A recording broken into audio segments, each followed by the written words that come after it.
tangira. Ingorane z'abagabo. Ingorane ya mbere ni ukugira umugore umwe ntimwumvikane. Ingorane ya kabiri ni ukubyagwa nawe ntubyare. Ingorane ya gatatu ni ugutunga ukabura ukwerera ukabura n'ugabira bakwerehere kandi ibintu bifite. Iya kane ni ukurwanya amategeko ya leta yasohotse utari buyakureho. Iya gatanu ni ukubyara umwana umwe akabiri. Iya gatandatu ni ukugira bane batanu ukaburamo umwanya wawe watuma. Iya karindwi ni ukuruhana na se uri kumureba akabura icyo akumarira yapfa akabura icyo agusigira. Iya munani ni uguhuza ibyago n'inshuti yawe. Iya cyenda ni ugupfakarira mu zabukure utagishoboye kwiha amazi. Iya cumi ni ukugira umugore akagusiga mu buriri ngo agiye mu byumba gusenga nawe uyifatiye za misozi za Gisenyi na Kigali. Iya cumi n'imwe ni ukubaho utariho. Iya cumi na kabiri ni ukuba uri umusore ukajya gucyura abapfakaza abakobwa batabuze. Iya cumi na gatatu ni ugutwara n'undi muryango ntimushingirane. Iya cumi na kane ni ukugira ibintu ukabura babirya. Iya cumi na gatanu ni ukwima uwaguhaye. Iya cumi na gatandatu ni ukubaremaga nk'inshuti mwaganiye mwihereye iri kumvwa n'abandi. Iya cumi na karindwi ni ugukirira mu buto ugasazira mu bukene. Iya cumi n'umunani ni ukugira abagore bane batanu ukaburamo n'umwe wasura mu kigwi cya nyoko ngo akubumbabumba. Iya cumi n'icyenda ni ugusaba uwo wimye. Iya makumyabiri ni ukuri icyo abandi bafite kandi nawe ufite amaboko n'amaguru. Iya makumyabiri n'imwe ni ukwigisha umwana agasinda akabona akazi akabura icyo yimarira nawe akabura icyo akumarira. Iya makumyabiri na kabiri ni ukujya ukabura uwusigira. Iya makumyabiri na gatatu ni ukugira indirya ukabura amaboko yo kuyikorera.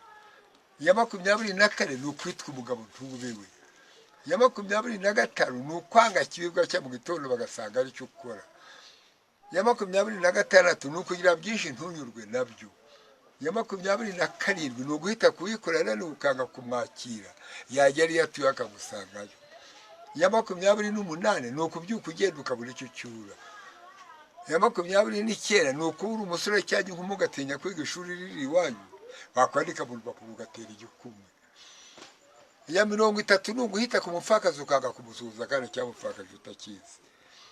Iya mirongo itatu n'imwe ni ukurya ibyabo uri gukebaguza kandi warabiruhiye. Iya mirongo itatu na kabiri ni ukwiruka kuba utari bufate. Iya mirongo itatu na gatatu ni ugukira ukabura uwukiza. Iya mirongo itatu na kane ni ugupfuka buri icyo usiga. Iya mirongo itatu na gatanu ni ugutongana n'umugore muri iwanyu akabukana akaje iwabo waje kumucyura mukaburana akagutsinda ugacumbika iwabo. Iya mirongo itatu na gatandatu ni ugushakira umwana wawe w'umuhungu akabyara wagira ibyago agapfa wamara kumuhamba ugacyura umukazana. None ko umuhungu wawe agiye abyeyemo abana bakwita agasogokuru ukaba ugiye kubyaramo abandi bizagenda bite?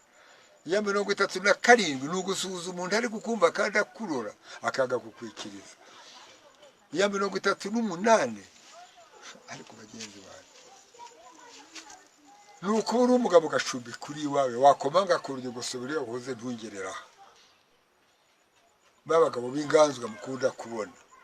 Iya mirongo itatu n'icyenda ni ukuba umukungu ugakukuba ni nko kuba uri umusore ugaturamo agati washoboje. Iya mirongo ine ni ukuba uri umugabo ugasahura iwawe uri buharari babandi bajyana ibiryo mu mbote ngo bagiye kunywa umugore akavuga ngo mwanjaniye ibiryo akabura uko amubwira ngo mureke.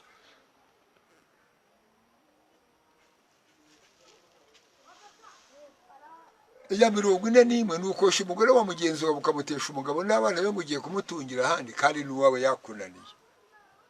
Iya mirongo ine na kabiri ni ukugira umwana ntimwumvikane kandi waramubyaye. Iya mirongo ine na gatatu ni ukuba uri umugore cyangwa ukaba umugabo ugapfakarira ureba b'abagabo bagenda bikaruse ku bagore cyangwa abagore bikarushe ku bagabo bakajya gushakira ahandi akazabura uko agaruka mu rugo bamwirukanye iyo yagiye.